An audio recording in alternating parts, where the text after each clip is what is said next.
here today, as so many of you requested for me to talk about fitness and healthy eating and whatever, and the healthy eating is always a little bit difficult for me because I'm not an expert, hence why I brought Sana, hi, who is a nutritionist, who's my nutritionist, and I just thought, do you know what, she's probably the perfect person who can talk to you about the kinds of food to eat and the foods to avoid, and I'm probably gonna like pick her brain about some of the things that you guys probably do wonder about.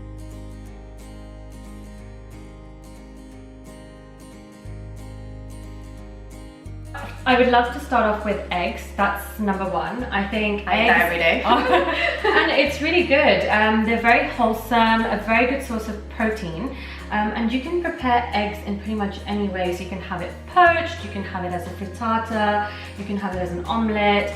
I do recommend to increase the nutrient density of your meal. So you can add, if you have time, vegetables, so chopped up vegetables. So turn it into kind of like a lunch meal or absolutely. dinner or something. Okay. Some people love to have a very savoury breakfast as well, so it depends on your taste buds and whatever is palatable for you. But it's one of the best sources of protein. It contains all essential amino acids. And it also has good fat in it, so it delivers the energy that you require for the next few hours. So I'm not sure if you've noticed. Because it does keep me quite full for quite a long time actually. That's what it's meant to do. It's meant to keep you fuller for longer. So that's the whole idea behind it. So you can have it with, you know, some rye bread, or you can have it on its own with you know, some spinach, for example. And if you're really busy, you want something quick and on the go, for example, as a breakfast idea, a lot of shops like, you know, Pet and so on, they do the snack pots with egg in it, with some quinoa or some grains, and it's just really easy. You can pick it up and you can have it as a snack and so on. So eggs is one of my favorite breakfast options. Yeah, for me as well, to be honest, and it does fill me up. So I'm glad that it's in the foods to eat that you're recommending, so that's great. Okay. And also, I actually wanted to quickly touch on this. Breakfast. What do you make of breakfast? Well, I can't start the day without breakfast, but I know a lot of my friends don't actually eat breakfast and they just completely avoid it and just like go on to either brunch or just like have like a really early lunch. Okay, so breakfast, if you split the word breakfast, you've got brek and then you've got fast. Break, fast. So essentially you're breaking your fast, and that is what it is. So you would definitely recommend that. 100%. It's very important to have breakfast. It is probably the most important meal of the day. Reason being... There you go, guys. Because a lot of my friends always say to me, like they're just like, oh, but there's loads of studies that you don't have to and whatever, and... Breakfast is vital, and if you can get some breakfast, which even if it's a couple of mouthfuls of, you know, last night's dinner left over, but have something, that's better than nothing. It's vital to balance your blood sugar levels, and breakfast is most important for that. So, well done, girl. Eat the egg.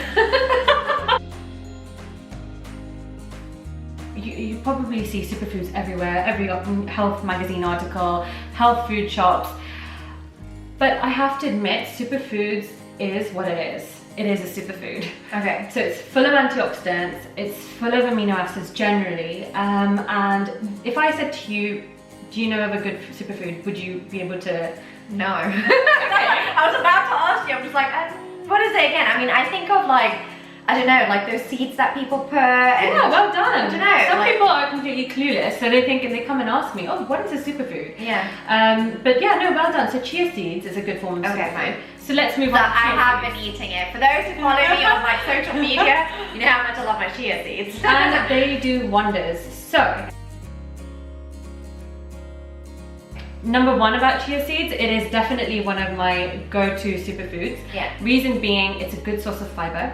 Oh, so, you know what, women, we do need fiber, guys. Like, definitely. Whether you're pregnant, whether you're going through menopause, whether you're going through any stage of your life, hormonal. Fiber is vital, and chia seeds is a good source of fiber. So it keeps your gut motility, you know, your gut healthy, and that's important.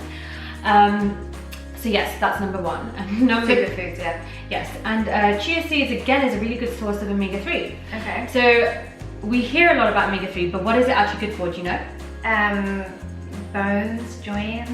Yeah, good. Well done. I'm really impressed. Oh my god. Well, I have you as a nutritionist. I feel a little bit like under pressure. No, well done. The reason why omega-3 is good is because it's anti-inflammatory. So it's very anti-inflammatory. Think of it as a potent anti-inflammatory substance. So it helps bones, joints, people who are suffering from inflammatory conditions. But also, it's really important for our hair, our skin, our nails. So we need omega-3 for that. So yeah, that's a very good source of omega-3 as well, chia seeds. And plus you can turn it into, you know, a nice pudding if you wanted after dinner. I was just going to say, because I sometimes, if I don't feel savoury, so instead of the eggs, I would have a chia seed pudding that I would make the night before, or sometimes I have it as a dessert or whatever. And so you can have that, and the fact that it's packed with so many things, which I actually didn't know. Like, I used to have them because I actually they taste great. Tastes good, yeah. But knowing that, okay, what other superfoods would you suggest as well?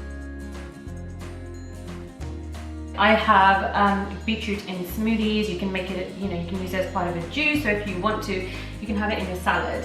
My dad cooks it all the time. I think most Tamils know that their parents cook beetroot. How does he cook it? Does he, you know? He makes it into kind of like a stir fry. Okay. But like, he doesn't overcook it. So that's the important bit. That's the reason why I asked you. Right. Overcooking any sort of vegetable, to be honest, but beetroot, as we're talking about, it just loses its water-soluble nutrients. So that's a good thing to know that he doesn't overcook it. But beetroot, there's lots of studies that have been linked and shown that beetroot has properties to help reduce blood pressure. So there is that link that has been, you know, shown in recent studies, and people that do suffer from cardiovascular disease and have been taking beetroot in the form of, you know, salads or soups as part of a meal or through juices, it has really helped them. And alongside that, it's packed full of antioxidants. And it's very tasty. It gives you a nice colour within a salad, and it's just it feels quite filling as well. So beetroot is my third superfood. I would love to include. No, I'm glad I know this, because I used to, you know, you just look at some of these vegetables, and well, even with beetroot, you just think it's a vegetable. You wouldn't think of it as a superfood. Like, so I don't mind it, but I never force myself to eat it. So sometimes when my dad cooks it, I just sometimes don't have it because I'm like, oh, whatever. But now that you've said it, I'm just like, oh my god, I'm going to try and incorporate that into my meals or have it. Are you into juicing and smoothies at all? Smoothies, yes, but I can't imagine putting beetroot in my smoothie. Well, actually, you know what? Sometimes it gives it a very sweet kick. So if you wanted a slightly sweeter smoothie rather than, you know, like the beans. What kind of smoothie would you do, or a drink would you do? Okay, so sometimes I would just do beetroot with an apple and a bit of ginger and keep it plain and simple. And it just gives you that little bit of sweet and that zing, like the raw, ginger. Raw beetroot. You can use raw beetroot. Some people, they want to use cooked beetroot, they can use cooked beetroot. It's down to your preference, and also how your digestive system can actually tolerate. And not just beetroot, any fruit and vegetable. So some people might need to have it slightly cooked, some people would need it in a certain way. But that's a good idea, I'll try that. I'll message you straight after. And it gives it a nice thickness. If you see like beetroot soup or beetroot juices, it just gives it a nice texture to the juice. Okay, fine. Or the smoothie. When I say algae, what do you think of? Like sea? No, not sea, but like, you know, lakes and... I'm sure most of you guys think of the same as well. Well, you are right. You are right. Algae are actually one of the most nutrient-dense, turbocharged superfoods out there. Okay, but how do you have access to them? Like, where do you get algae? The only way you have access to it is through shops. Or supplement companies. You can get some, have you heard of chlorella? Yeah. Oh, spirulina I have, They are a form of algae. So you've got blue-green algae, you've got chlorella, you've got spirulina, and if you really want to, you can add it to water, but that's pretty much punishing yourself. So it's like drinking grass. So if you're brave enough and you want to put yourself through that, then go ahead by all means. Sure some people would. Good for you guys.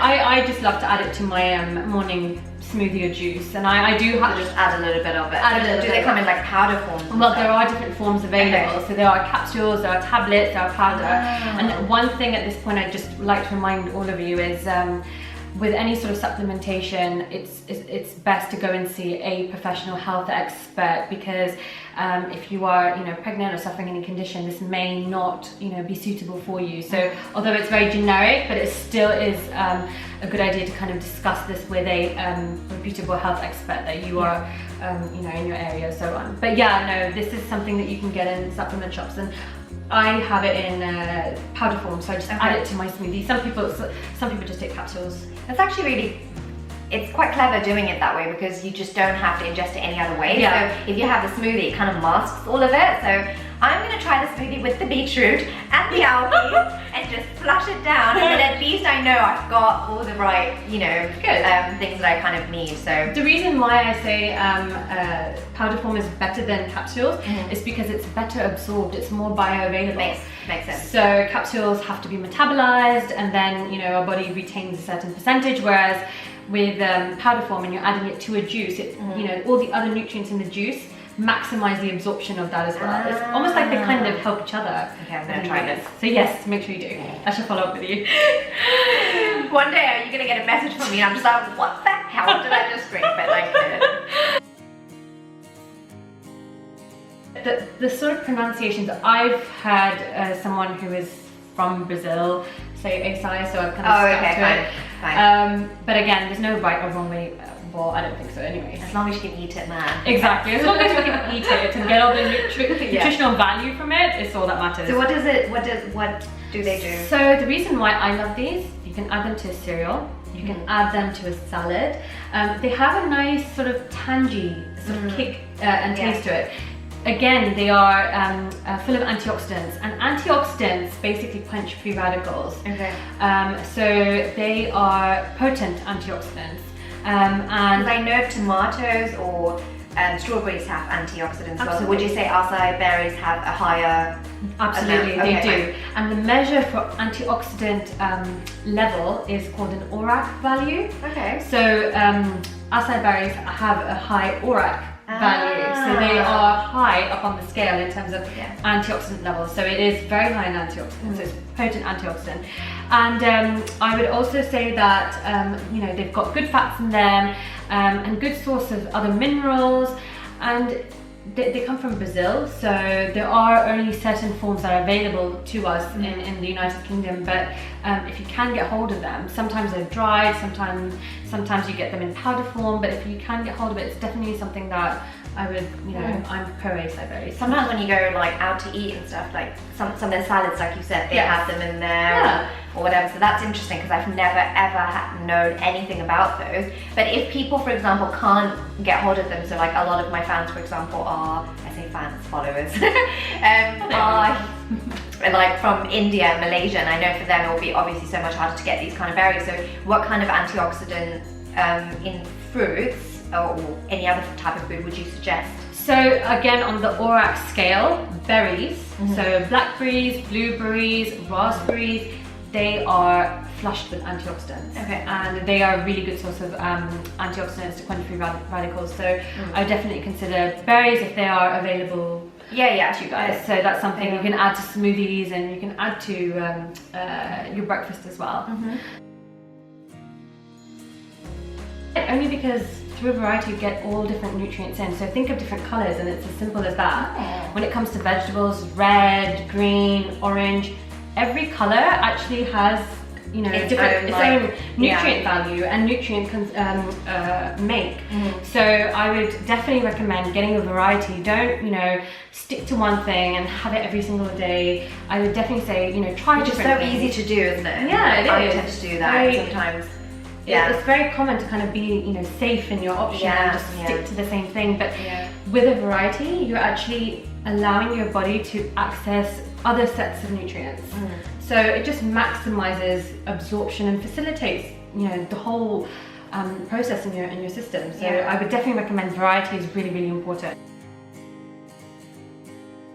Asians know all about TUMERIC. Exactly. I was going to say, a lot of our, if you go to your mothers, I'm sure, and your grandmothers, going to say, yes, we told you about this. Yeah, honestly, my mum, I mean, she has so much turmeric at home and she just does something with it, whether she puts it on her face, whether she puts it in tea, like whatever she does, like she does so many things to it, and I'm always just like, I don't know, because I guess it's always about understanding something. Like once you know what it does for you and you know what it is, and it just like makes sense, right? So with turmeric, the Latin name for the aspect of turmeric that is anti-inflammatory is called curcumin longa, and it's available in an isolated form. If you wanted to get hold of it, it's called curcumin, and that has been shown to really help with any sort of inflammatory condition.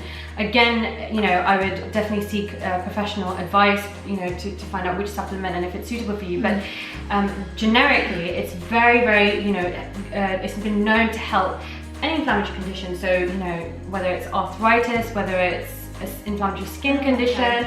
So that's why some people are using like turmeric face masks, and turmeric for the skin, which a lot of, you know, brides do before the day they get married or a day or two. So it's known to be a potent anti-inflammatory, but alongside having the anti-inflammatory aspect, it's a potent antioxidant.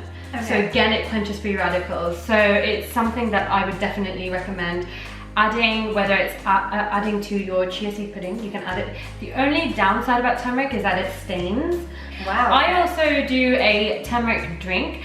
If you notice, if you go into some like coffee shops nowadays, they have like a turmeric latte or a turmeric golden turmeric drink. I've seen it, and it's a very it's a good idea, I guess, because with the awareness that's gone around with turmeric and its benefits, I think it's something that people should incorporate. So practically every night before I go to bed, I have some, you can do this with almond milk or coconut milk, but I have, you know, warm some milk up, I put in some turmeric, and I put in some manuka honey, and I put in some cardamom and a sprinkle of cinnamon as well to get its, you know, nice flavor. But each of these ingredients has its own benefit, and we will move on to cinnamon in a bit. Like a really yummy drink to drink before you go to sleep. And it helps modulate your sleep as well. It helps promote the neurotransmitters, you know, promote sleeping. So it is something that, you know, a lot of people have come back and told me, yeah, you know what, it's helped me, you know, I've got a good night of sleep. So that's great. It's definitely something I'd say worthwhile trying. Okay. Cinnamon is another spice that I think every Asian household has on its spice rack. Yeah. It's just something that is very flavoursome. It's got its sweet side to it. So nice. Like anyone who loves their like spiced chai masala tea. I'm sure a lot of people do. Yeah. This is like one of the main ingredients. But you know, the good side is it has a lot of benefits. So cinnamon, there's two types. So just to give you a bit of a background knowledge, there's two types of cinnamon available. One is called Ceylon. Again, some people might pronounce this differently, but I call it Ceylon. And that's harder to get in the West, from what I understand. And so it's easier, like in India. I would assume so. It's easier to get, you know, the Ceylon type. And then there is the common type, and that's the one that you find in pretty much superstores and so on. So the Ceylon is the one that is mostly potent with the benefits. It helps to reduce insulin resistance and lower, balance blood sugar levels. So a lot of the girls who suffer from, you know, say polycystic ovaries or insulin resistance, or, you know, just knowing that you have, you know, family genetic history of diabetes, it's just a good preventative tool to kind of keep in mind. And I love to use cinnamon in my teas and, you know, my hot drinks and so on. And I do even add it to, for example, you know, when I make like pilau rice, I add it to the mix as well. Yeah, actually, because I think you would think it's a Mediterranean thing, like adding cinnamon and everything, but we use it a lot. Like my mum uses it a lot as well. But it's just never knowing what it's good for. But this is amazing, like especially because I know personally, I know a lot of people who suffer from diabetes and polycystic ovaries as well. So that's why I think that's really great. Right guys, so this was all the foods that you should eat and can eat and the benefits that you get from it. So I hope you found it really useful. We are going to talk about the kind of foods to avoid in our next video. We just didn't want to bore you too much with the way too much information. But I hope you guys enjoyed it. If you have any questions or if you have any feedback or food that you think, you know, we should have really put in the list or whatever, like you can comment below. These were obviously just the basics that you know, kind of applies to everybody of, you know, all the age brackets and, you know, gender, everything. So it's just like a general thing. So if you have like specific questions or anything, I would probably suggest go and see your own nutritionist, health expert, your GP, whoever you think who is professional, because they can really talk to you about some of this food and supplements and stuff as well. And I just, sorry, one point to add to that. I think nutrition is a hugely and hotly debated topic, and because there's constantly ongoing research, I feel like, you know, different things are emerging all the time. So these points that I've just listed and gone through with you guys are my personal preference, which perhaps even another nutritionist might completely disagree with me or have her own opinions, but these are from my sort of professional years what I have found to be, you know, most beneficial, and that's why they are my sort of number one. Yeah, absolutely. And you know, and I think, you know, everyone's body and, you know, what, like, different things work for different people as well. So some of this stuff might not necessarily you find very, you know, tasty even, or you know, there could be so many different reasons why you don't like our list or whatever. But you know, these were just to help you guys understand, because like I said, people ask me all the time, what kind of food do you eat and why? The why was always a very difficult thing for me to do because I'm not an expert, so this is why we have Sana. So tune in to the foods to avoid in my next video. So thank you guys so much for watching. Thank you. And thank you so much, Sana, for doing this for us. Thank you so much. You're very welcome. And if you like this video, please give it a thumbs up and do not forget to subscribe. I love that. I didn't even tell it to do it. And yeah, see you guys in the next video. Bye.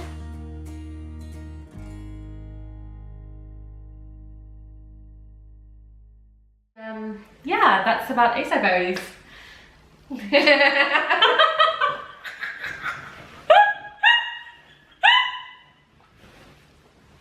Oh my god, we're such weirdos. I didn't know what to do, so I just did that thing. Oh my god. I'm just like, I was like, that's about it. I know, we came to a point where I was just like, okay, we're doing it, okay. Right. I'm editing this now. Okay. Bloopers, this is going in the bloopers.